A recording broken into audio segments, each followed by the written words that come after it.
സമൂഹ മാധ്യമങ്ങളിൽ ഇപ്പോൾ ഒരു ചിത്രം വല്ലാതെ വൈറലാവുകയാണ്. ചിത്രം എന്താണെന്ന് വെച്ചാൽ IAS ഉദ്യോഗസ്ഥയായ ദിവ്യ എസ് അയ്യർ മുൻ മന്ത്രി കെ രാധാകൃഷ്ണനെ ആശ്ലേഷിക്കുന്ന ചിത്രമാണ് സാമൂഹിക മാധ്യമങ്ങളിൽ വൈറലാകുന്നത്. ദിവ്യ എസ് അയ്യർ തന്നെയാണ് ചിത്രം പങ്കുവച്ചിരിക്കുന്നത്. മന്ത്രിസ്ഥാനം രാജിവെച്ച ശേഷം കെ രാധാകൃഷ്ണനെ സന്ദർശിച്ച ദിവ്യ എസ് അയ്യർ ഇൻസ്റ്റഗ്രാമിൽ ഒരു ഓർമ്മക്കുറിപ്പ് പോസ്റ്റ് ചെയ്തിരുന്നു. ഇതിനൊപ്പമാണ് മന്ത്രിയായിരിക്കുന്ന സമയത്ത് രാധാകൃഷ്ണനൊപ്പം എടുത്ത ചിത്രങ്ങളും പങ്കുവച്ചത്. ഇതിൽ ദിവ്യ എസ് അയ്യർ രാധാകൃഷ്ണനെ ആശ്ലേഷിക്കുന്ന ഒരു ചിത്രമാണ് സാമൂഹിക മാധ്യമങ്ങളിൽ വൈറലായത്. കനിവാർന്ന വിരലാൽ വാർത്തെടുത്തൊരു കുടുംബം, രാധേട്ട, രാധാകൃഷ്ണ, വലിയച്ച, സാർ എന്നിങ്ങനെ പല വാത്സല്യ വിളികൾ കൊണ്ട് ഇന്ന് മുഖരിതമായിരുന്ന മന്ത്രി വസതിയിൽ യാത്ര അയക്കാനെത്തിയ കുടുംബാംഗങ്ങൾക്കൊപ്പം പത്തനംതിട്ടയിലെ കളക്ടർ വസതിയിൽ നിന്നും ഞാൻ ഇറങ്ങുമ്പോൾ അന്ന് അദ്ദേഹത്തിന്റെ സ്നേഹ സാന്നിധ്യത്തിന്റെ മധുരം ഒരിക്കൽ കൂടി നുകർന്നപ്പോൾ എന്നായിരുന്നു ദിവ്യ എസ് അയ്യരുടെ ഇൻസ്റ്റഗ്രാം കുറിപ്പ്. ഇതിനൊപ്പം കെ രാധാകൃഷ്ണനൊപ്പം എടുത്ത പുതിയ ചിത്രവും നേരത്തെ കളക്ടർ ആയിരിക്കെ മന്ത്രി തന്റെ കുടുംബത്തെ സന്ദർശിക്കാൻ എത്തിയ വേളയിൽ പകർത്തിയ ചിത്രങ്ങളും ദിവ്യ പങ്കുവച്ചിരുന്നു. ഇതിൽ ദിവ്യ എസ് അയ്യർ മന്ത്രിയെ ആശ്ലേഷിക്കുന്ന ചിത്രത്തിനാണ് ഊഷ്മളമായ സ്നേഹവും കയ്യടികളും ലഭിച്ചത്.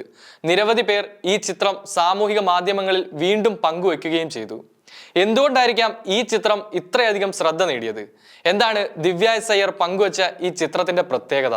ലോകം മുഴുവനുമുള്ള ജനങ്ങൾ യാത്ര പറയുമ്പോഴോ അല്ലെങ്കിൽ പരസ്പരം കണ്ടുമുട്ടുമ്പോഴോ അല്ലെങ്കിൽ മറ്റേതെങ്കിലും സ്നേഹപ്രകടനങ്ങൾ നടത്തുമ്പോഴോ ചെയ്യുന്ന അതിസാധാരണമായ ഒരു കാര്യമാണ് പരസ്പരം ആലിംഗനം ചെയ്യുക എന്നത്.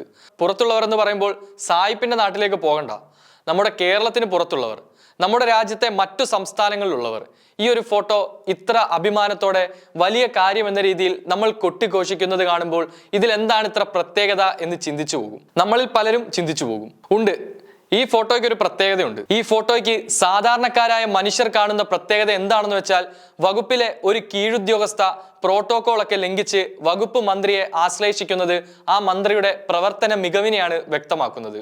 ഒരു മന്ത്രി എങ്ങനെ ആയിരിക്കണം എന്നാണ് ആ ചിത്രം അർത്ഥമാക്കുന്നത്.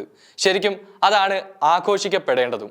എന്നാൽ ഇവിടെ കുറച്ചുപേർ മന്ത്രിയുടെ ഈ പ്രവർത്തന മികവിനെയല്ല ആഘോഷിക്കുന്നത്, മറിച്ച് മന്ത്രി കെ രാധാകൃഷ്ണനെ ആലിംഗനം ചെയ്യാൻ കാണിച്ച IAS ഉദ്യോഗസ്ഥ ദിവ്യ എസ് അയ്യറിന്റെ നല്ല മനസ്സിനെയാണ് ആഘോഷിക്കുന്നത്. എഴുത്തുകാരനും തിരക്കഥാകൃത്തുമായ ബെന്യാമിൻ പങ്കുവച്ച ചിത്രമാണ് ഈ കാണുന്നത്. ചിത്രത്തിനൊപ്പം അദ്ദേഹം എഴുതിയ വാക്കുകൾ ഇങ്ങനെയാണ്: അകറ്റി നിർത്തലുകളുടെ കാലത്ത് 1000 അർത്ഥതലങ്ങളുള്ള ഒരു ആശ്ലേഷം. Salute to dear Divya. 2 heart ഇമോജിയും എഴുത്തിനൊപ്പം കൂട്ടിച്ചേർത്തിട്ടുണ്ട്. എന്താണ് ബെന്യാമിൻ ഇതുകൊണ്ട് ഉദ്ദേശിക്കുന്നത്?